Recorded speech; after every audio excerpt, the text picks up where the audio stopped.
ជម្លោះព្រំដែនកម្ពុជាថៃជម្លោះព្រំដែនកម្ពុជាថៃភាសាចិនអានថា检泰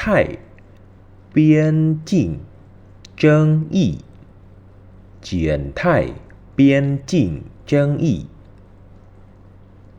ជម្លោះព្រំដែនកម្ពុជាថៃ Cambodia Thailand border dispute ប្រទេសកម្ពុជាភាសាចិនអានថា柬埔寨ប្រទេសកម្ពុជា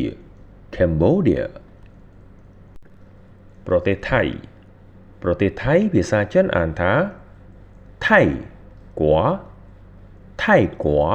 ប្រទេសថៃ Thailand រដ្ឋាភិបាលភាសាចិនអានថា政府រដ្ឋាភិបាល government